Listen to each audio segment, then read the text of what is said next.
Hello storyboarders, my name is Eric and today I'm going to show you how to make a label template using one of Storyboard that's pre-made templates. So let's get started. Now first let's pick out a bunch of labels that we like.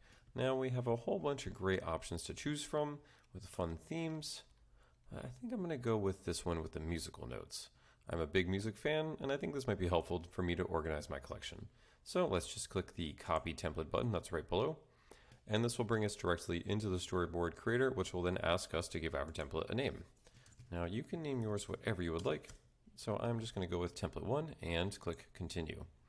All right, now it's time for us to customize our template.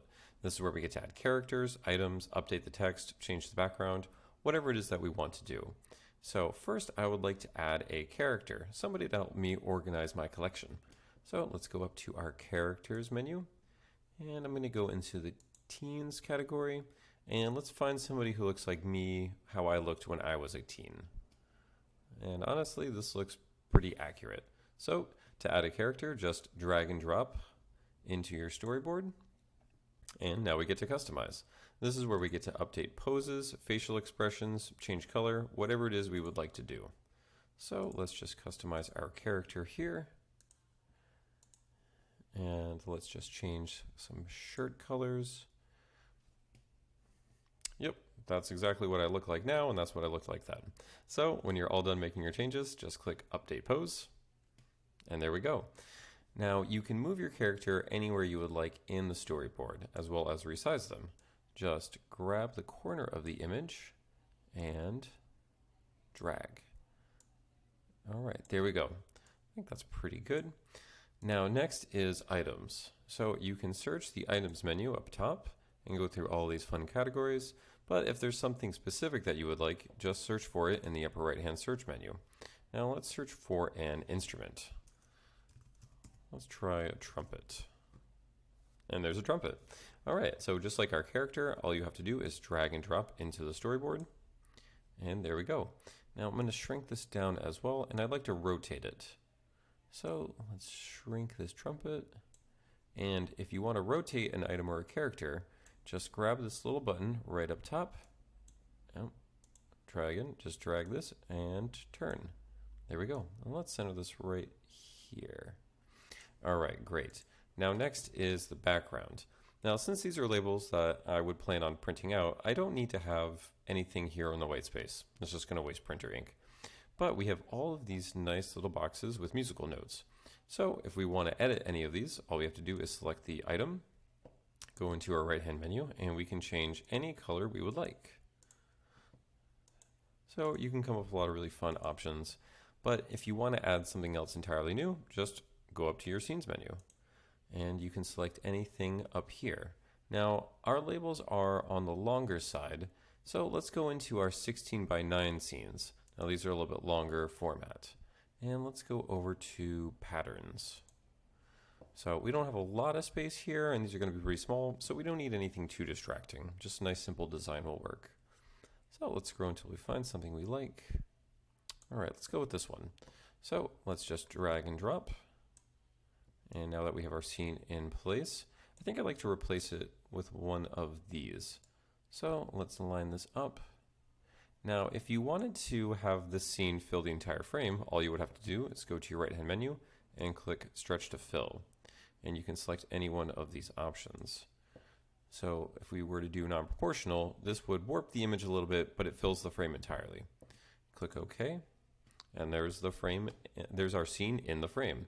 But I don't want it like that, so let's undo that. So if you want to undo any changes that you've made, or if you deleted something by accident, just go over here to the right and click undo.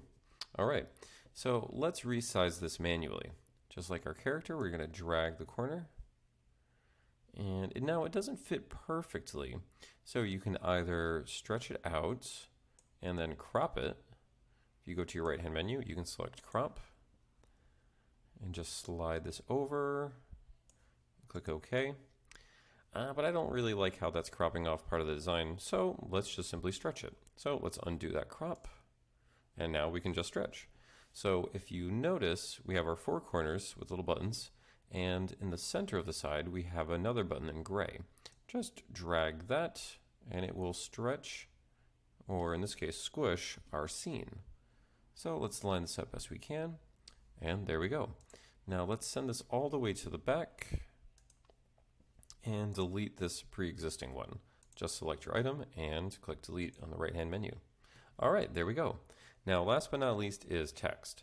Now, you can edit any of the pre-existing text boxes. Just simply click on it and you can put in your own words. And if you want to add your own text boxes, just go up to your speech bubbles menu and choose any one of these fun options. So let's stick with these boxes. They're nice and simple. I think they would work well with labels.